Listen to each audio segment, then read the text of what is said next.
It's really sad when you see that much talent end up like that.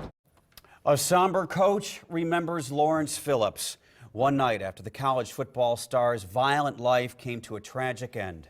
Tonight, the legendary coach Tom Osborne spoke exclusively to KMTV about the player he tried to reach and mentor over and over again, even behind bars. California prison officials say it appears Lawrence Phillips killed himself just hours after a judge ruled he should stand trial for the murder of his cellmate.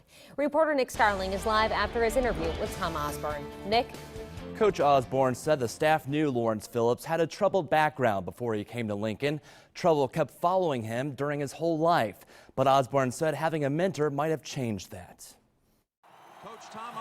The shocking death of the star running back during Coach Osborne's national title run is a blindside. I didn't see anything like this coming. Osborne says he and Lawrence Phillips kept in touch on a regular basis, sending letters every couple of months. His letters were always pretty positive, pretty upbeat. Osborne says they would write about football and the college football playoff committee.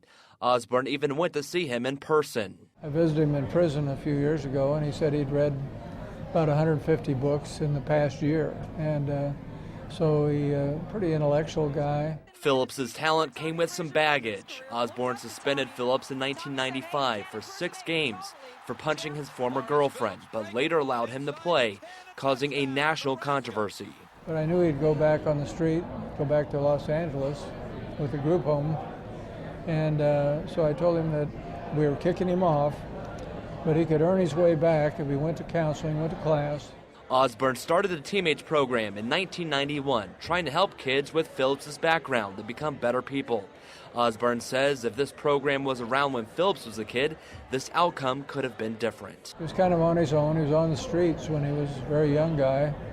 And then he got put in a group home, not because of criminal activity, because they didn't have any place else to put him. While Phillips is no longer around to right his former coach, Osborne feels he did the best he could to always be there for him. I don't think he ever felt that we gave up on him totally, and so for better or for worse, it is what it is, and we cared about him.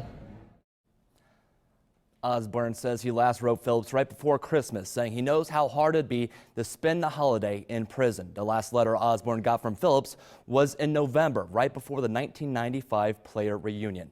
An examination to determine the cause and manner of Phillips' death is scheduled for tomorrow. Reporting live in studio, Nick Starling, KMTV Action 3 News.